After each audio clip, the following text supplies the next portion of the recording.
Please work. Don't press the charm, y'all. There we go. All right. Alright, this has to work. I want to hear from the beginning. This time we shifted. Greg, love that. Okay, I'm so sorry, you guys. We hope this is gonna stick. And this is our third time trying the live. I'm confident this is gonna work. So this is Yad and this is Greg. That's all you get to hear. And we're talking about what excites you and most terrifies you Exactly. about machine learning. What do you love about machine learning and what do you hate about machine learning? Because we've all got both strong opinions about both. So Greg, go ahead. Which one first? Whatever you want. Like, tell me what you love about machine learning. So yeah, I think I mentioned my favorite part about machine learning is that it solves problems at scale that I don't have to solve. All right, there's a lot of baggage coming with Let's that. Yes. go to the right. There are Just use the cars data here. instead. Nice. Interesting. So give me an example, a quick example of a problem that you hated solving and then machine learning made it easy. Oh, I mean, I guess think about anything you use Mechanical Turk for. Tagging things, extracting information from big data sets. Tagging things, extracting information, yeah. If you can just throw a model at it, especially one that somebody's trained before that you don't have to train as much, then your problem gets solved more quickly. I am always so fascinated by transfer learning. That's one of my favorite things. Yeah, I mean, it's a big research field, and yeah, I mean, there's a lot of folks who actually do transfer learning. You're like, yeah, a few years, not yet. Like, what people are using. People are using it right now. Yeah, it's a great product. Yeah, it's great. I started a company with people Yeah. starting, fundraising around it. What do you mean? They're like, yeah, like give it 2 more years. Like, But the oh, programmers okay, want it ship to be it. perfect. Yes, fine. Exactly. Just get it out the door. But I think that's true. I think that's like actually one of the most fruitful outcomes of like scaling a solution, which is not like going from the hustle and the Mechanical Turk to an actual model. It's rewarding. It's like, oh, it's working. Yeah. And even it's very limited domain tasks, but it's working. Yeah, that's it. What do you hate about machine learning? It's a good question. I don't want to be too negative. No, we want people to know how you really feel, because they should know what they're getting into. Well, I mean, it's often a solution looking for a problem. And many times simpler solutions will have, get the 80-20 thing going. So how do you know, I guess, that you should even use machine learning for a problem and you shouldn't just use something simpler? Like a regression model or like even something. We'll try this. That is thing machine first. learning. How dare you? I'm joking. Yeah. So maybe we need to lower the bar. It's group by count. How do you know? First. Group by. We have a mutual friend, Ferris, who introduced us. He loves group bys so much. Like, it's Group by ridiculous. seems to do a lot of value. I totally agree with you. So how do you know that you shouldn't use group by and you should actually use the machine learning? Try it first. What are the parameters that you're looking at, like when you're running this experiment? No, it doesn't make sense. Do you get results? Are there results? How hard is it? Do I have to try a bunch of crazy stuff? Is it tractable? And when those things start to break down, maybe you can start using the power tools. But so if you're optimizing for example, performance? So like, should you like make a list of things that you're optimizing for and then figure out like machine learning is good for certain things? At least in my opinion, don't try to optimize first. Yeah, exactly. Figure out how to solve the problem. Figure out, what the solution looks like, the shape of the solution, and then you can try to optimize it if it creates value. That makes sense. What are your favorite and least favorite things? Favorite and least favorite. Let's see. I think favorite is being able to break down a problem and realizing that you can utilize machine learning in there. So it's not always. So it's not. I mean, it's not fair because it might not be actually the machine learning part of it, but the fact that you're understanding this domain and you get to talk to the people who do that thing. And I think that's really exciting. Like for example, in medical field, one of the big themes in terms of the real version of machine learning, that's how I consider it being utilized in medical field is like reducing like false positives in general. So that's like actually not a solution but in a system. But in order to do that, you talk to these people. Like you grab a coffee, like, hey, so what do you do? Like, what's your base? Like, what is it that clicks in your head that goes like, this is not cancer? Like, tell me that, and I'll see if I so can. you talk to subject matter experts and then try to replicate that with machine learning faster. And, so would you say you think that's a problem you could solve and remove those folks from the equation, or you can always need them in the loop? No, most of the time you need them in the loop because they already have that. Like I think false positive, especially in terms of cancers, like looking into malignant and non-malignant tumor is a big thing, and a lot of times people go over being protected where they're like, oh, you do have it, and then the patient have to go through like a 3 months terrible process. Yeah. So now it's like a win-win for everyone, for the doctor, for you who doing the research, and for the patient who actually gets a better resolution. And I mean, obviously, I think I'm cheating here because I'm telling you the medical one who's everyone attached to. Yeah. But the same could be true for if you're sitting in a hot office. Yeah. And like if you speak to an office manager, they will tell you, oh yeah, I get complaints all the day. They're like, well, can you tell us when do you get a complaint? And they're like, oh, it's like right after 1 p.m. Or because they're eating. And they come back to office and it's hot.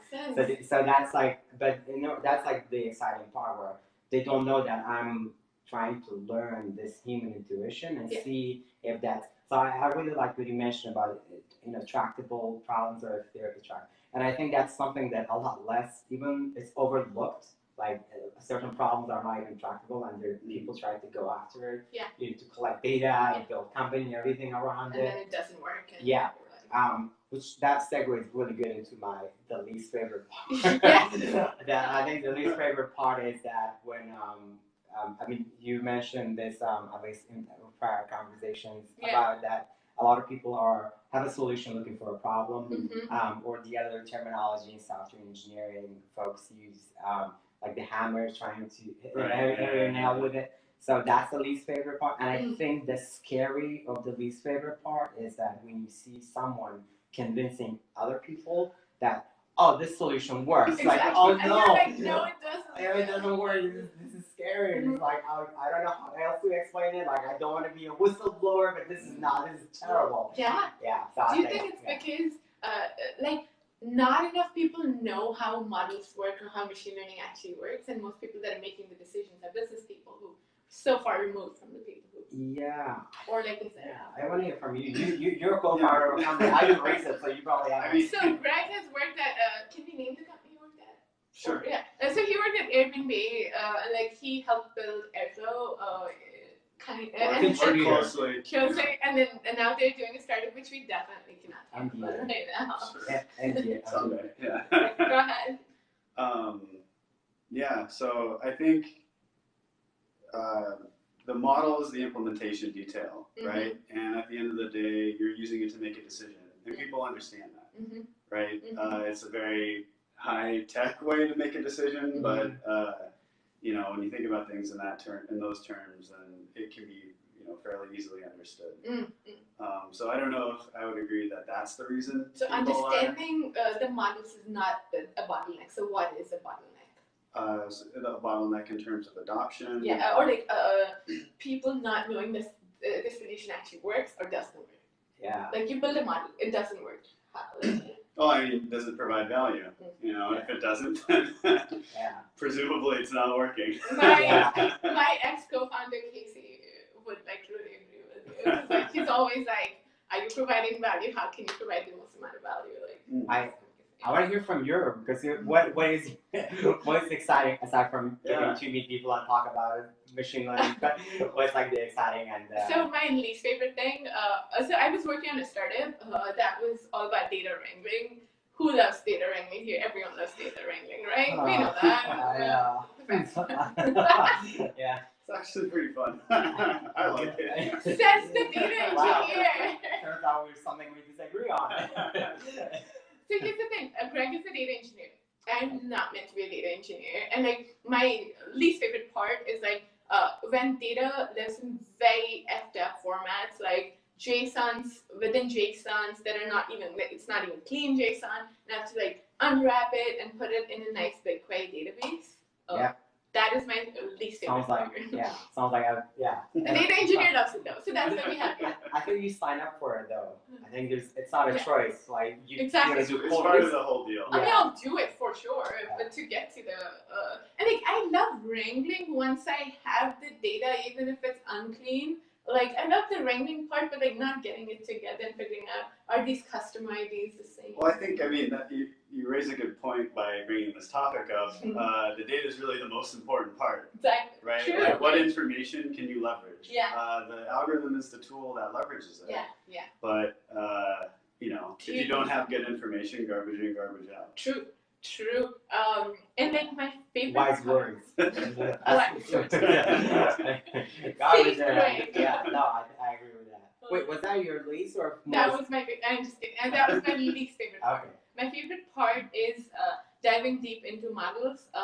Yesterday I was diving super deep into DBScan. And like I love nothing more than like figuring out why a model does what it does, and when the piece clicks in your brain and you're like, oh, got it. And then you can look at a bunch of different problems and you're like, I can solve this. So much easier because I have this new tool that I can use. That's yeah. What about you? I like that. Yeah. Well, I think I mean that's partially a part of like what makes it exciting because you could reuse like the same solutions. Like this was like something about the decision trees. You can definitely always reuse like same solutions, but then you're like, okay, maybe if this is getting easy for me, it's a good time for me to explore a new criteria. Yeah, exactly. It's the calling. If I'm gonna actually learn about it, or I'm just gonna do that. You don't want to get bored. You always want to be challenged and like Yeah. I mean, you've had like 3 different careers already, which we should dive into at some point. Yeah. But before we get there, I do want to ask you. We have so many people who are trying to get into machine learning right now, and all of our audience. So what boot camps teach you is like, okay, here's a bunch of different models. All you have to do is train, fit, predict. Right? That's not machine learning. He's laughing. The moment something changes, you expect a certain kind of data, but like something changes in the kind of data you're expecting, or the real world is much more messy and complex than what you learn at a Udacity or a Coursera. What do you think people should learn beyond just like what models exist and stuff like that? Yeah, that was a loaded question. A lot of politics. No, but I would actually hear from Greg because I always want to hear the real practical version of how valid my answer is. But I think this is the research end of our live stream. This is the practical end of our live stream. Even though I think the answer to that is, it's very similar to a lot of other things. How far do you want to go with what you're learning? And I think the example you mentioned boot camps, and a lot of times the illusions build up that you can actually unfold or you can replicate a lot of results in a short amount of time. Yeah. It looks really good. Yeah. But then that intuition that you learn to just replicate a small part is not enough to build on top of it. Interesting.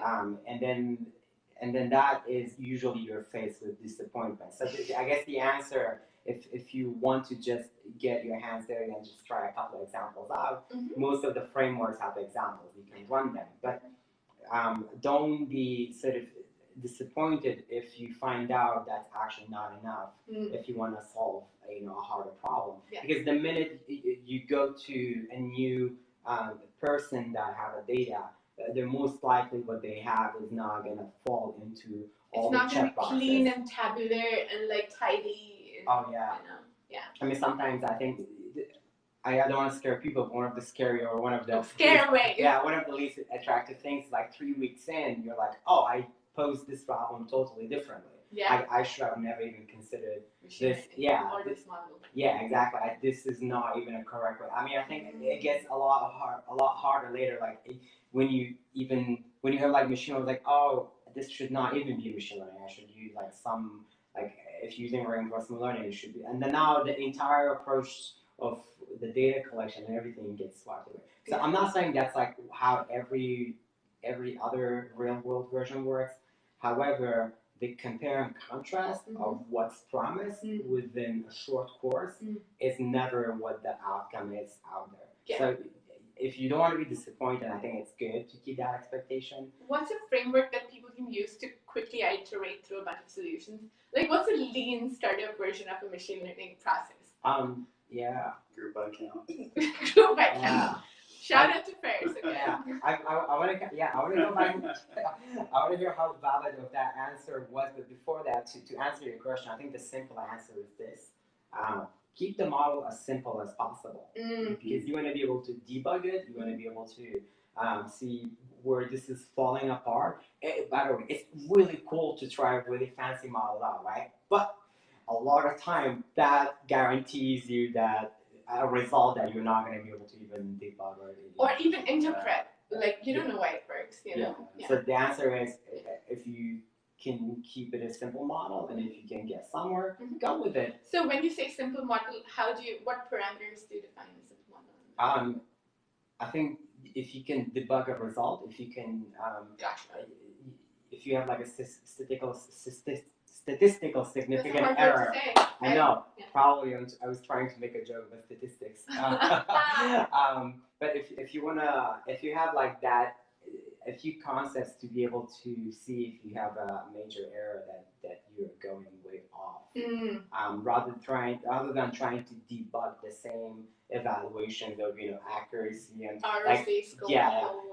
especially within certain domains that changes. So being able to know that, and that's where the other side things of machine learning comes up, which is speaking the language. And I think if you want to go to a new town, you want to be able to speak that language. And I think in general, mathematics or statistics happens to be one of those languages. Yeah. You don't have to be fluent. I'm not fluent. There's a lot of other people that are fluent. Yeah. But at least like, oh, this is what it means. Whenever I see this going way, way off, that means I have shuffled. So you can use your statistical knowledge to know, oh, this is X amount away from standard, what you expect. So what we've learned is like, you want a model that's debuggable. You want to choose metrics that are relevant for the domain you're in, and then also know enough about statistics to be able to know what your distribution is. Does that apply? I keep it simple is, I think, good advice. And I think the thing that I would add is know the domain. If you don't know the domain, get an expert to like look over your shoulder. That's true. Because they're going to be able to gut check everything that you do and provide the domain knowledge in the same way you provide the statistical knowledge. Like, is that number totally off? They can be like, no, that is not even the right, universe. You're way off. But using that, like, at the end of the day, using this to leverage human knowledge, I think is the goal. Whether that's encoded in data that people have left as a trail, whether that's their active mind looking at something, we're using tools to create leverage. And you want to talk to the humans often, because like today, what you're working on, suppose you've talked to the subject matter experts and you know what the intuitions behind your model should be. They might change next month, they might change in 6 months, so you want to constantly keep that human in the loop. That actually ties well into another question I have for you, which is like, suppose you're building like a fraud detection thing, right? So you have a website and you're trying to process payments, and it's very important that you don't let any fraudulent transactions in.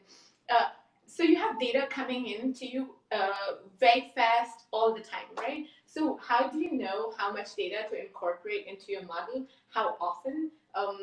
Because like you can't train your model can you train your model every day, every 2 weeks, You got a lot of money.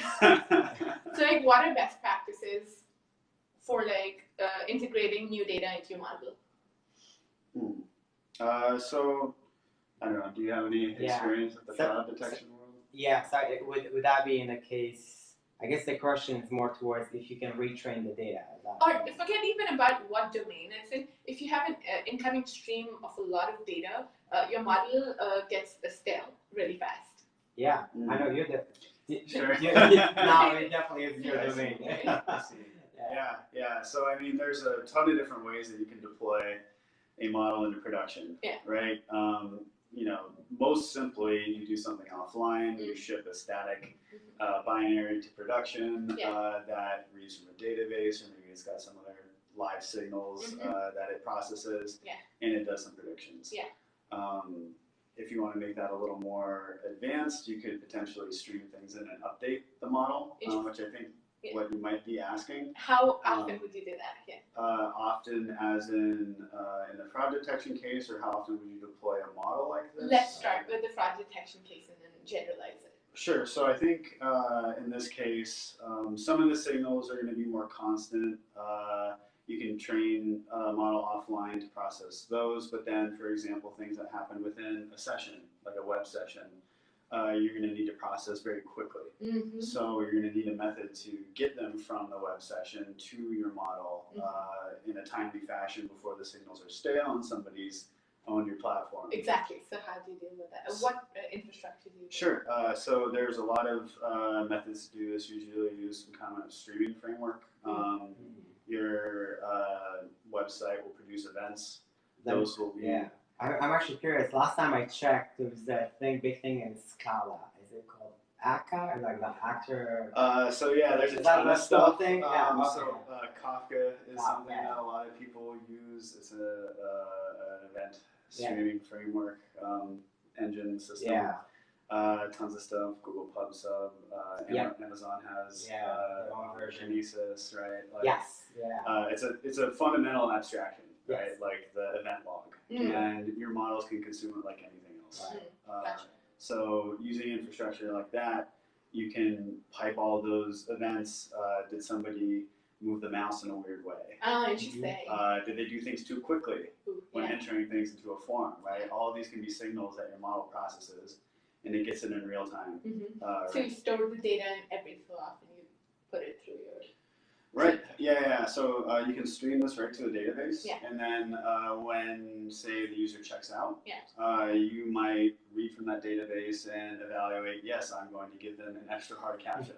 Oh, that. Yeah. So you're doing it right away. You're not updating your model, but you're putting certain checks right there. Updating the data. Gotcha. The model can be trained on a historical view of that, because all of these events will also go into your data warehouse. Gotcha. So you have access to them, you have timestamps.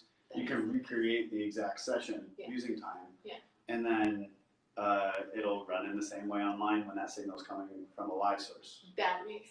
Also, I just want to say, if you guys have any questions, we would love to take your questions. So just pop them on there. We want to keep them kind of machine learning-y or data engineering-y. My favorite color is gray. Great. Mine is blue. Now that we got that. Too. Oh, that's Same team. You can.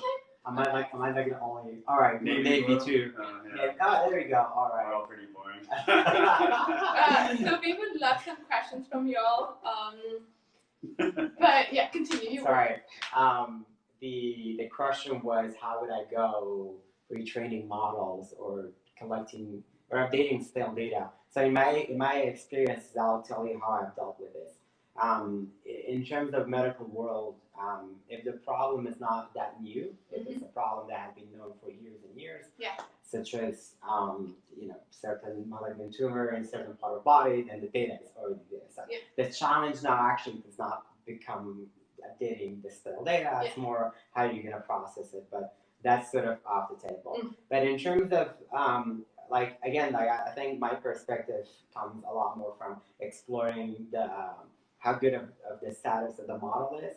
And every time that has been the case, I have gotten away just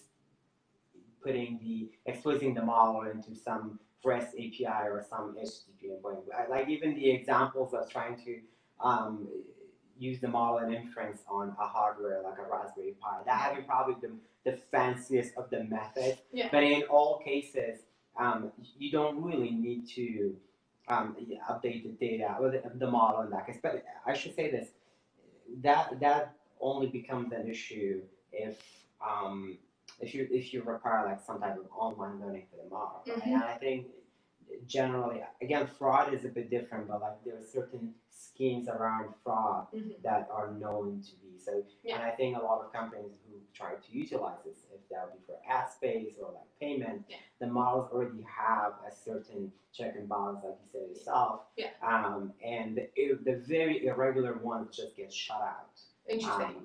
I mean, so it's not like so much a machine learning problem because most machine learning models are not trained online, like they're trained offline, and you have certain checks for the anomalies. Yeah, to harp on the group by counting again, I think for that space, shout out to Paris again. Every time there's a someone lot says group by, we should do a shout. Yeah. No way. Group by. There's a lot of rule-based things that work well too, right? Yes. Like IP block-based, on Yeah. request limiting and stuff. And there's no shame in that. You don't have to use machine learning for everything. Yeah. Sometimes an if and else, it just works great. Like, yeah, I think the biggest bubble that burst for me was that there was AI used in video games, and this is very different than the AI we're talking about right now. it's like A-star algorithms. Exactly. And all that stuff. Between big air quotes, I don't use the word AI. I usually use the big air quote, but not at that time they're using air quote. Yeah. And the first time I opened the book, it was like the pseudocode for A-star. I was like, Yeah. wait, What? This is not page what it was. 350? Is this what I'm gonna get at? An A-star? And they're like, yeah, that's what I.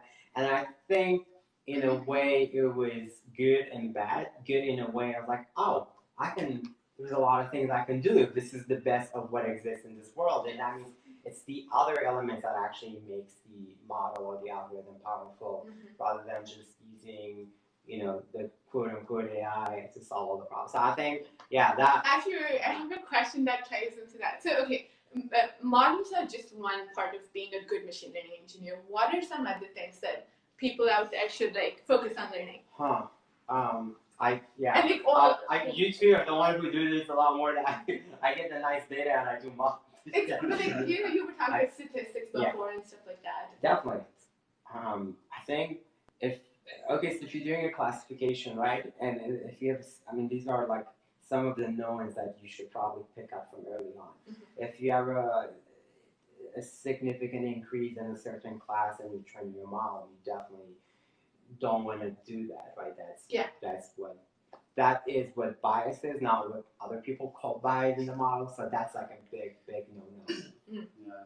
Yeah, I think there are some things that are more practical, like for example, versioning your models in production. That's very true, very important. A/B testing when you change versions, making sure nothing goes crazy. Yeah. Running anomaly detection on all your signals to make sure your assumptions aren't violated as time goes on. Lots of the kind of practical nitty-gritty. Is this going to blow up in a way that how do you measure I wasn't expecting? How do you measure is this going to blow up?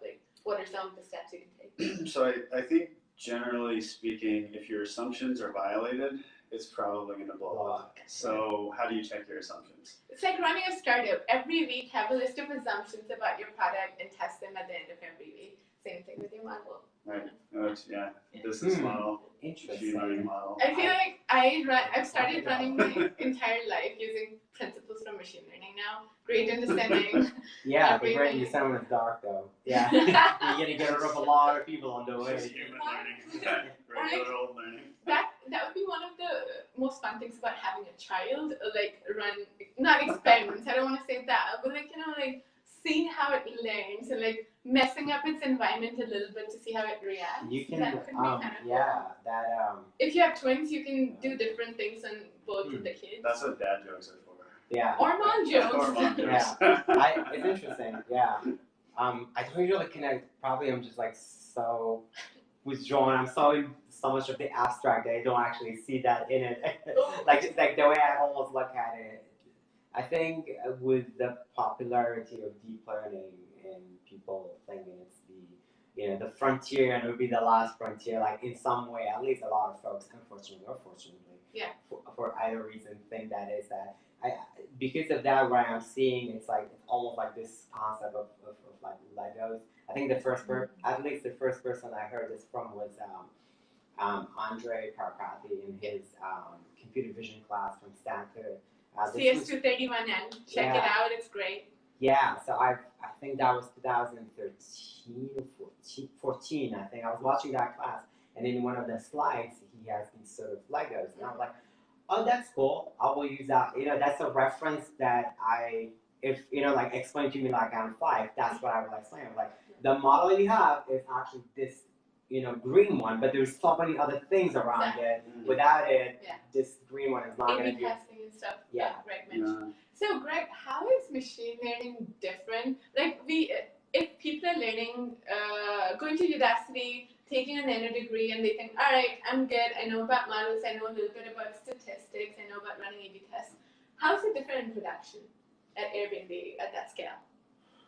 Well, when you do these classes, right, you get your toolkit, but you don't really have a real world problem that drove you to use elements of the toolkit. Totally. So it kind of inverts things. So you start with the problem, and then you say, how do I solve this? Yeah. You can recall things from your toolkit. You can add to it, but it's not really the focus. Gotcha. So it's a malleable set of tools that you're working with, and you can like let go of some that don't serve your problem, and then you can learn new ones. Yeah. Cool. Where do you go to learn new things, and like how in depth do you have to go when you're learning something new? I struggle with that. I want to be perfect at everything I learn, and like you can't like learn everything at that depth. Oh, that's a scary idea. That's Copy pasta from Stack Copy Overflow. pasta. Oh no! You could just copy it.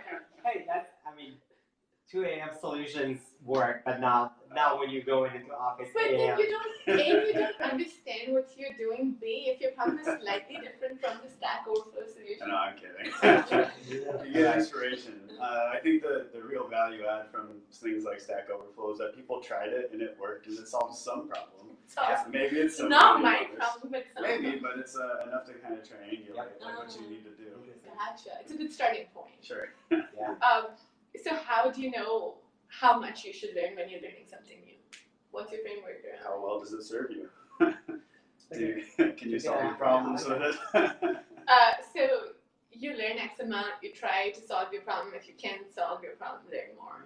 Interesting. Unless you want to learn for the sake of learning, in which case it's probably a fine thing to do. I believe in that. Yeah.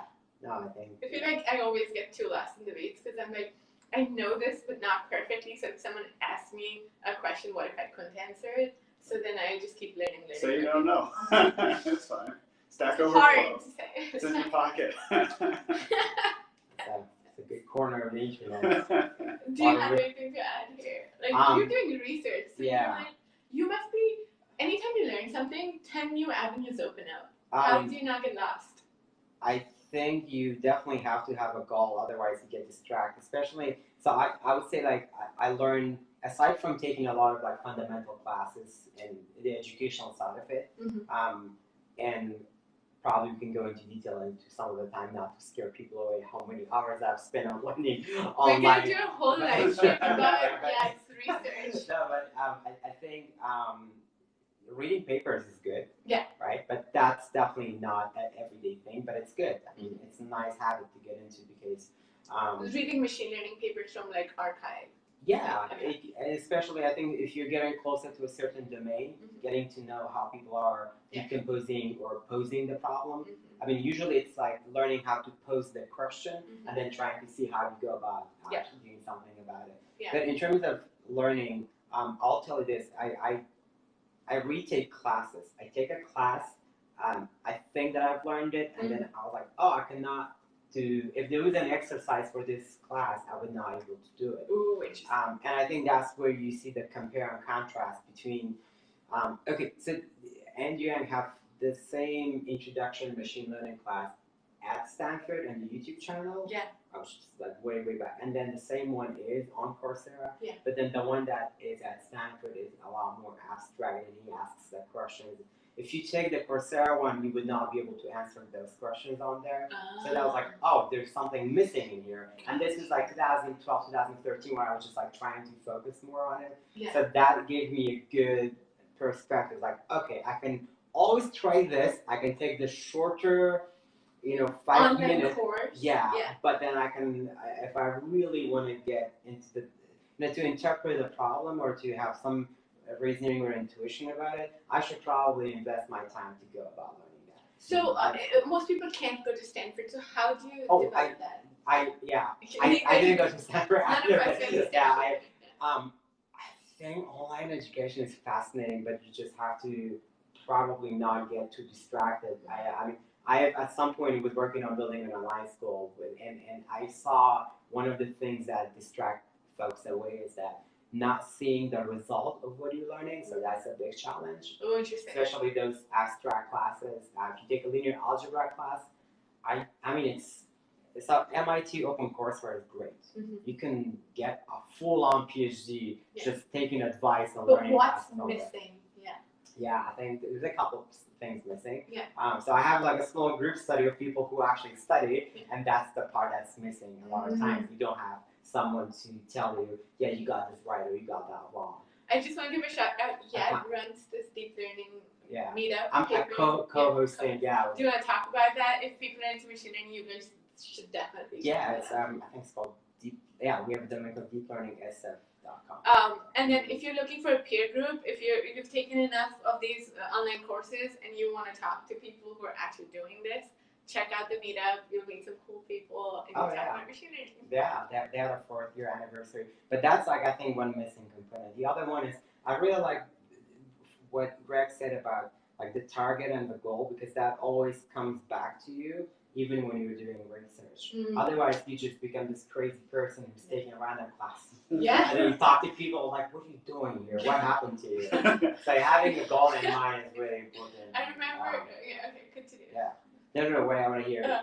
I was imagining like, you know, that guy, I'm forgetting the guy in Back to the Future. What's his name? Professor? Oh, yeah. Whatever. Yeah. I'm imagining a dude like that. He's like 20. He starts learning about machine learning, and then before you know it, he's that dude. Never built a model in his life, but like kept learning. Yeah. I don't want to be that guy. That would be 1984. 1982. 1984. Yeah. Yeah, I don't know. I mean, this is why in research you need to have an advisor, because the advisor is the person who yells at you. And the industry, might not be. I've had like 5 different advisors. All of them, because I do independently, but I think within like a company, that's why I don't really know this, but I'm curious to hear within a company there has to be a version of an advisor that tells you. Find someone who will yell at you if you're learning too many different things that are abstract and not tied together. In a good way. In a good way. Yeah, I mean, I think that's totally right. You kind of need that feedback. Yeah. And that goes both ways, or a number of ways. Yeah. Right? Like if people are kind of going off on some weird tangent that's not going to create value for the business, like reel them back in, right? And I mean, you know, if you're working in a tech company, there's more likely than not to be a problem that you can apply these techniques towards, but finding the problem first is most important. That's the thing that keeps coming back. Like, choose the right metrics, find the problem, and let that guide you. Yeah. If you don't have advisors, you have your customers. So you won't buy what you're building. Yeah. Pedro Dominguez had a paper, I think it's an essay, whatever the professor is from UW, and he has a book. It's called The Master Algorithm that he talks about machine learning. Love that book. Yeah, it's pretty. But I think his essay, it's like less technical, and he tries to. I think the title of the essay is A Few Useful Things to Know in Machine Learning. I might be wrong, but I think that's the title. But I do recall in the paper, in the essay, he explains 3 things, which is like evaluation, optimization, and representation. Representation being the first. And he goes like, whenever you get into this world, these are the 3 things you play around. How you can represent the data, how you can evaluate it, and what kind of optimization you do. Interesting. Yeah, so that's a good framework to have. Yeah, the benchmark is you're learning and you're trying things out. Like, where am I falling? Am I just going hard into just optimization? That's bad. Or I should. Yeah, that's a good framework. Yeah. So I have another question for you. Yeah. So for those of you who don't know yet, has been doing independent research, which I think is super cool. So he's not bound by any university funding. So how do people? Yeah. It was like trying to get paid from companies, but yeah. Easier than getting grants by universities, I guess. I think so. Right? Yeah, but then you have to actually do the hard work. Yeah. Independent research is a weird thing. It really is, because usually when you do research at a university, it's kind of clear. You have an advisor, you kind of decide where you're gonna fall in, and then somewhere towards the end of the 4 or 6 years, you write. There's a few papers on the way. I have cold email, I should say this, or even Twitter, like 5 to 8, either folks who do research at a big company or they're like researchers, Did you have a network in machine learning No. before this? No. No. You just were a random Absolutely guy not. who's smart, but like. But yeah, I mean, there's a lot of other people who are really. But I think I'll tell you two things. One of them was like, I want to pick a really hard problem, and I want to see who's gonna respond to me about it. Love it. Which usually people go like, oh, that's not smart. That's stupid. You should not pursue that. Or someone was like, why would you want to explore this? Like, that's the person I want to talk to. Yeah. And so that's from the advice part. That's how I went about it. From the discipline part, it was really obvious that I need to learn. Like, I think linear algebra, I was like, I have to take this because I'm going to use it one way or another. Yeah. But if I learn it, then I might actually use it within research. I think everyone, regardless of who you are, should learn linear algebra, calculus a little bit, statistics, not bias at all, and a little bit about the financial industry. I don't know. Yeah, I'm still, when my accountant does my taxes, like, how'd you do that? So I think in general it's good to learn about that. Yeah.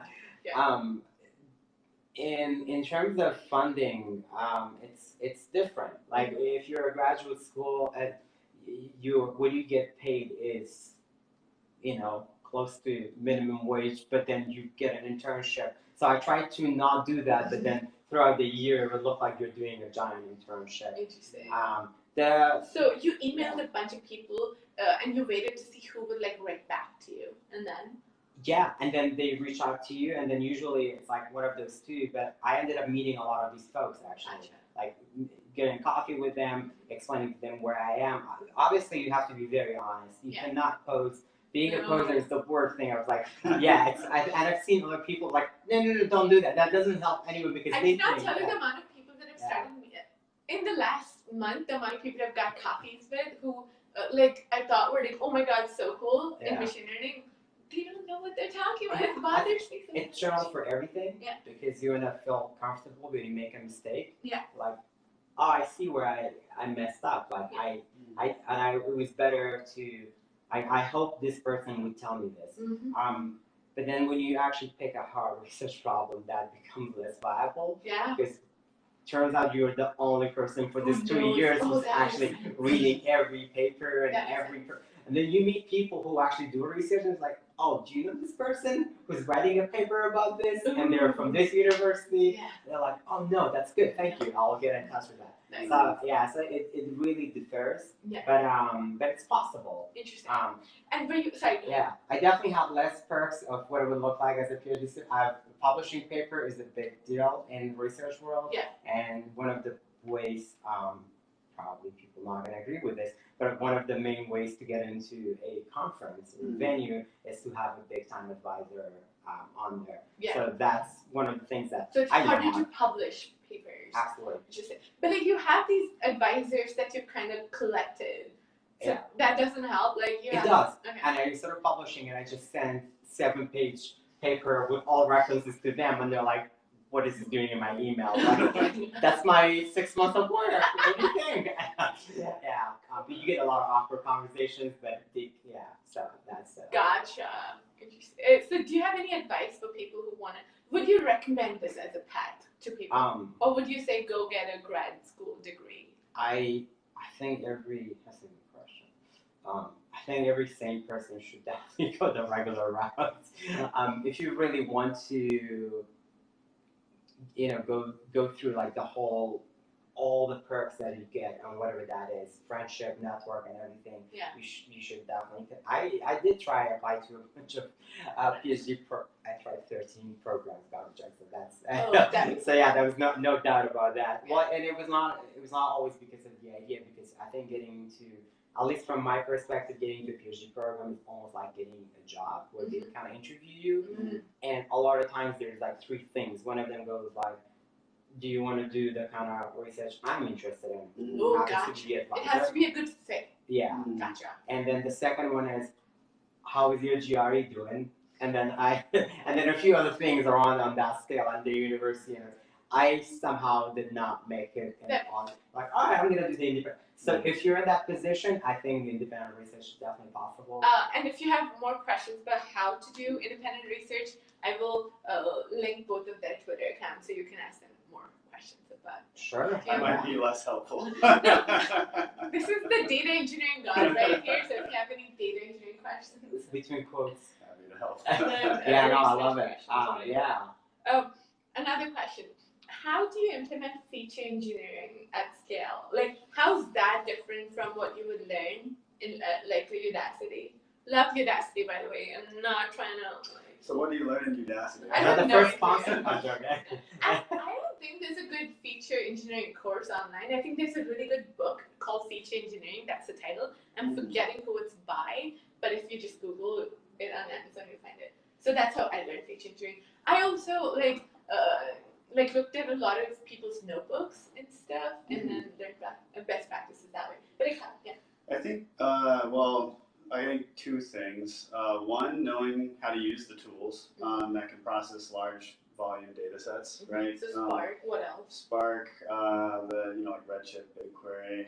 It's a lot easier today than it was like when I was starting out. So highly recommend the new tools. But then two, get good at EDA, like exploratory data analysis. Really understand the data set, know its nuances, know how to like exclude things, what not to exclude, but be able to get a feel for large scale data, and then things will jump out at you. Gotcha. Right? You use your toolkit, but you'll discover tons of stuff because it's just so. But for example, my question is, you look at data, but you don't know what you're looking for. For example, sometimes taking the decimal values of numerical variables, we're getting into the weeds here.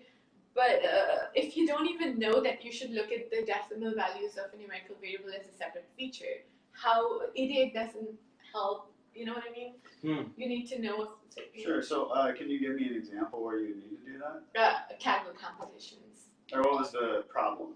I think this was the regression competition, and like just like creating, taking the prices, and because obviously like 0.99 is different from 0.45 in this correlation between the way products are priced and like the decimal values there and what we were trying to predict. It's kind of like an artifact of how it was encoded, and significant information was in the decimal values. Change. Yeah, the change. But like, so that's understanding the domain, right? So like you understand it. You say, hey, it's important to know like fractional sense for my problem. I discovered that by looking at the data and learning about it or trying things, and then now I know significance. So I'm going to improve that.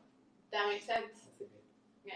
Good That's measure. also less scary, right? Like, there's no massive list of feature engineering. It's not magic, right? I mean, at the end of the day, it's like a problem that is somehow mapped to the real world, and it's understandable in some way. So you can kind of work at several layers of indirection down, and maybe come up with some explanation for why. Where it's like the decimals are important, but why? But why? Go a couple steps back and Exactly. say, oh, it's because of the way things are priced. Yeah. Yep. Yeah.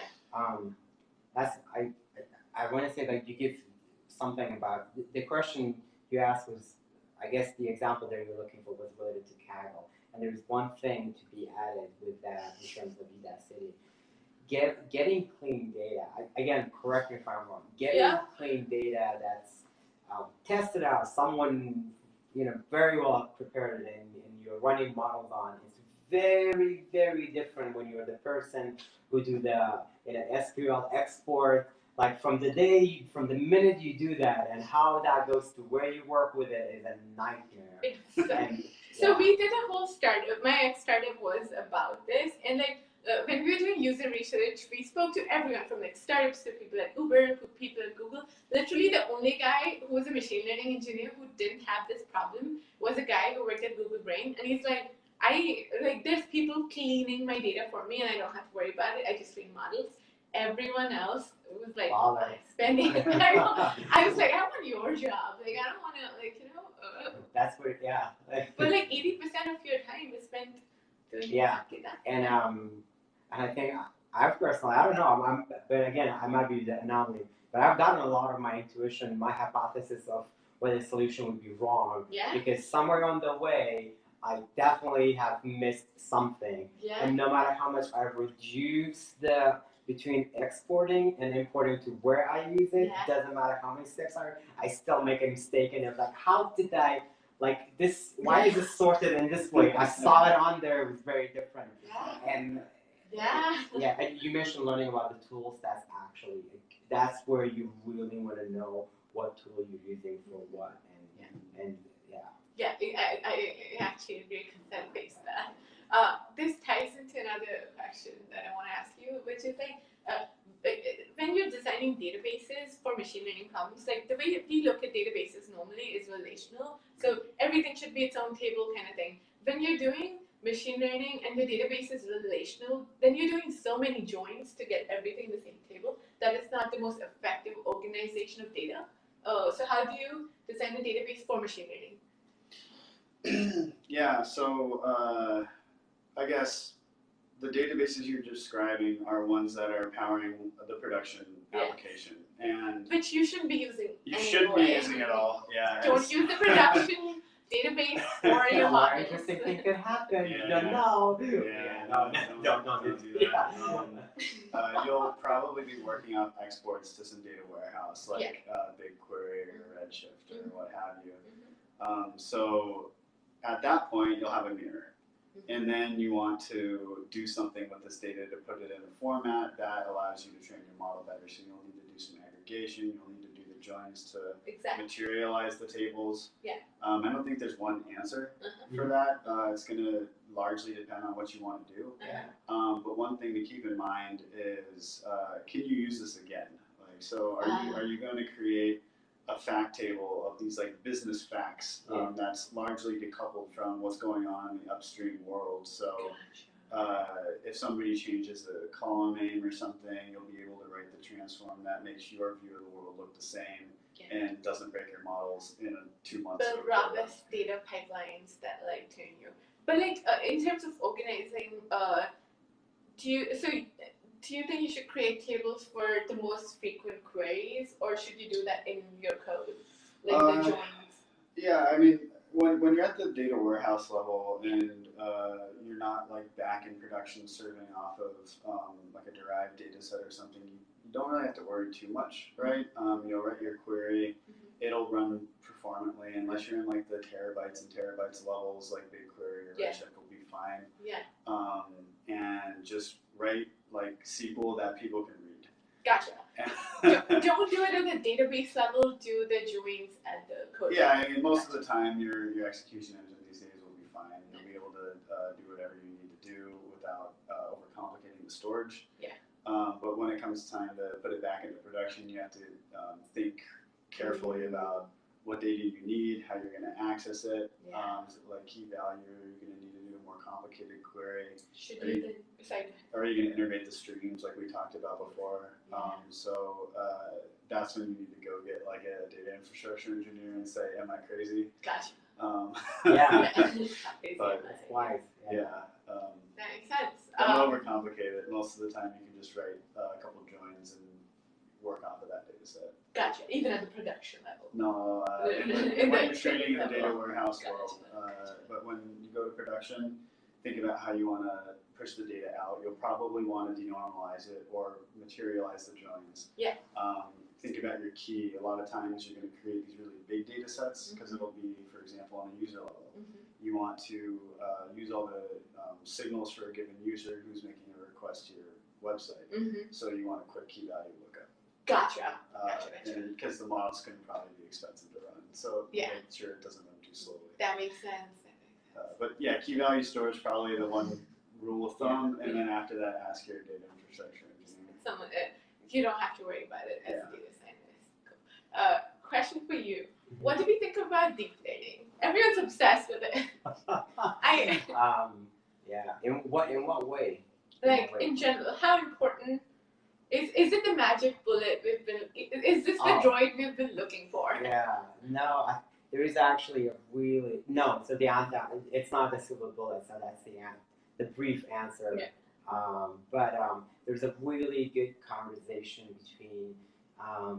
So there's this podcast called Talking Machines with Lawrence and I forgot his co-host. I forgot her name. But anyway, they interviewed someone and they talked about this for like say 40 minutes. They explained it in terms of like computer science and machine learning and deep learning. And I think that's true for deep learning.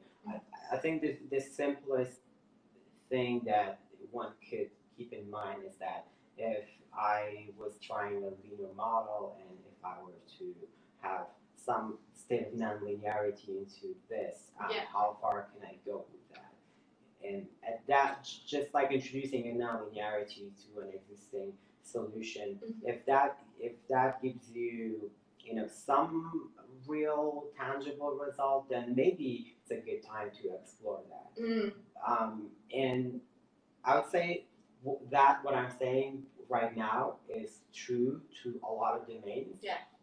However, if you have, let's say, something around computer vision, because there has been so much work and research and production and tools that have been done around that, it might be not a bad idea in your first, what I call, the baseline that you're building, and the baseline to have a very simple, MLP, multi-layer percent, a very small neural net to actually test it out to see how that does. So that's like the easiest thing where you don't really need, and in that case, you don't really need that much of actual the literature and the study into deep learning. But in order to have that idea, you want to have known some of the other methods that you can benchmark for the baseline. That makes sense. So there's certain domains in which in which deep learning makes more sense, like computer vision, NLP. I think it applies to a lot of domains, right? But then it's like the benchmark, and it comes to the type of the task and the data, because oftentimes the task can actually utilize, like you can capture a long-term thing, but then your data is very far-fetched out from it. So now you just stick with a bunch of tags and TF-ID of them and try doing something on top of it, and that would be better than deep learning. That makes sense. That's great. Sure. Shout out to Goodbye again. Do you have questions you want to ask each other? Oh, I have a lot of questions. Right? I'm just going to make sure that we're doing what we're supposed to be doing. Cool. We're trying to do that. Greg, I have a question. So how do you keep up to date as you're building a company and tools and everything around it? What's the trick? Keep up to date with like what's going on in industry, or in the, like, say you're building a company around machine learning, right? And then you're utilizing a good chunk of it, but then there's always that one thing, that one new thing. How much of the FOMO plays into your life? So I think and a lot of this has to do with my personality in general, is that I kind of like wait a little bit and let things filter out, and then if it's been around for a little while, maybe a couple quarters, like as fast as things move, then start learning about it. That's awesome. That's cool. That's a good benchmark. I think if you could be a person who always tries the first thing first time out. Don't be that guy. I mean, it's cool. I do it. I try things out. That's what makes me like re-implement papers, but I have zero expectation in it also. This the concept of the graded fool. We need not calling you that. You have to be one in order to do some research. The graded fool is like the person that tries something and because they fail, other people succeed. But you need the graded fool in order to make progress. They almost unknowingly sacrifice themselves. So that other people can learn from their mistakes. I mean, don't get me wrong, I believe in that, and that's why I am going the entrepreneurial route right now. I agree with you. I mean, that's one of the reasons that that's what makes a hype a problem. Because when there's a hype, everyone thinks, this is the new cool hot thing, I gotta try it out. And I have to build it with that, and that's I think the simple comparison of this is somewhere around 2015 and 16, people love JavaScript. And everything had to be JavaScript, even if you were building, whatever you're building. And it's good, it's cool. I use it. A lot of people use it, but it's not that. So whatever the fear of missing out, so there's companies and entities trying to just on purpose do a solution that uses that. That becomes a problem. Trying to stay away from that is good. Although it lets you raise VC money. I mean, that's what a lot of folks nowadays use the word deep learning for. I'm lucky that I get to tell people not to do that a lot of times. Like if you see the word AI, that's not good. Usually the word AI should not be used. AI, it's in the PowerPoint, it's AI. When it's in code, it's machine learning. Oh, is that our new wisdom? Wow, all right. We have a bunch of takeaways from me.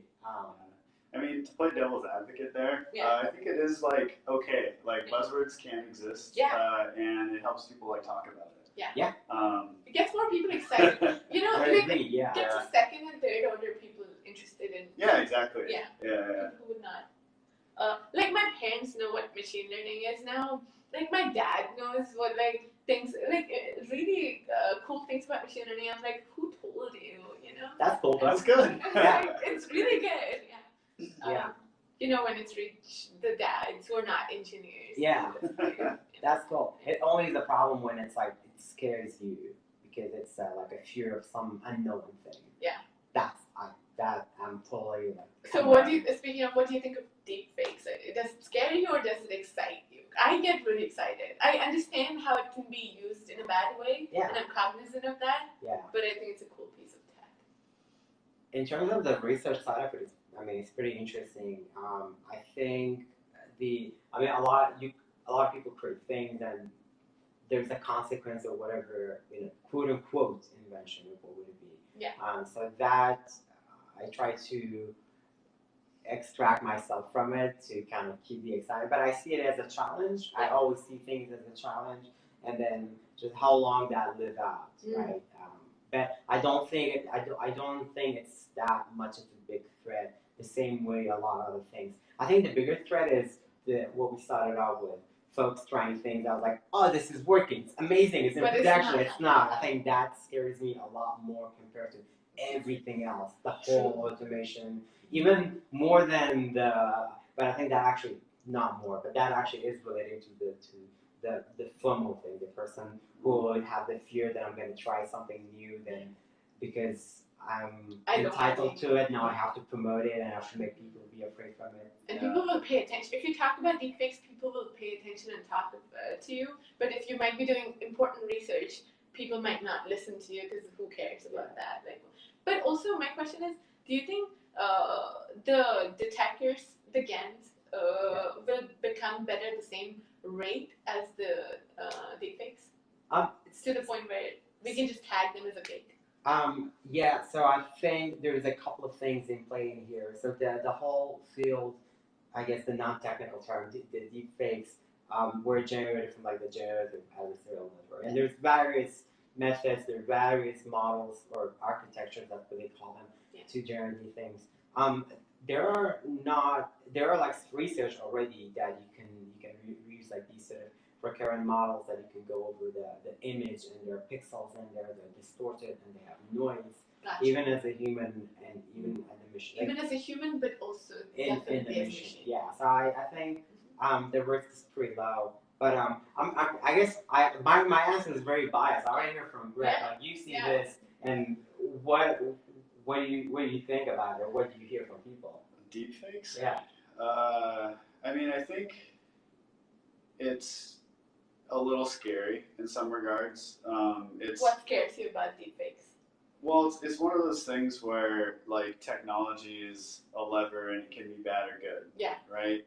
You can imagine that you can create endless streams of cool entertainment or something, like totally made up scenario, or you could like do the subversive political messaging. And just like anything else that we have, like you could describe a database in the same way. Yeah. Right? It's like you could use it for good or bad. True. So like kind of honing in on like its cons, without like, I mean, deep fake obviously has a negative connotation, but like the technology behind it may have pros. So I don't know if it's like a good like way to pose it, like this is evil or good. It's more like how do we think about it? Yeah. How do we use it? How do we make sure that we don't get tricked? Exactly. Yeah. I think video players, I don't know how possible this could be, but like video players could come with a discriminator built in, and then you just tag it. So it doesn't matter where it's playing. So it's not the platform who has to tag them or even the user, just the video player. And an analogy is like HTTPS, HTTP, right? Yeah. The browser started showing, hey, this website is secure. Yeah. It's not going to phish you, right? Exactly. Like there's UI that you can do to make something that's super technical become more tractable for like the everyday user? Yeah. So I'm doing some research around this actively. Ooh. I'm trying to accumulate all my notes into like a survey. Probably that could be a paper. Hopefully find a co-author. But I think there's various ways to trick or to even solve. Just in general, looking at it, it actually has there's like various spectrum, right? It starts all the way from the human edited version and to the other end of the spectrum, which is like purely generated by a computer. So, and that on that spectrum of these sort of fake or mock or whatever would be of the data mimicked, it contains audio and lip sync and photo, face swap, video, and like all the way up to there, right? Yeah. So, filters. Yeah. I think in general it has a lot more applications. Yeah. If like I'm doing the research side, but from the business aspect of it, I see a lot of people being able to use it within animation. Yeah. And initially when I was trying to do game design, I was like, wow, that's going to be really hard building all these, because you have to clock each like pose, and then the algorithm can generate the middle poses, but you have to give them the key poses. Yeah. But now pose estimation does like I remember recently looking at a paper. I don't remember who the authors were, but it was called Dance Net or something like that, where you basically provide your pose and you can it would show you as you were doing a certain dance. I mean, that's a fun, smart application of that. Yeah. And I think there's going to be definitely a lot more of those. Yeah. Home movies could be so cool. Like, you know, you could like, Side project of the conversation. If I could just like have time to build all my side projects, like that would be so cool. That would be good. Yes. Yeah. Cool. Should we wrap this up? Maybe. Do you want to tell people where they can find you? Also, we didn't take any questions. I'm sorry about y'all. I'm sorry about that. You know, like this is my first time doing a live stream. Next time we're gonna grade the descent into the perfect live stream over the course of the next few months. We're gonna find a parameter right away. Yeah. Deep learning. But yeah, no. Where can they find you yet? Email, website, Twitter. I don't know, whatever. Twitter. What's your Twitter handle?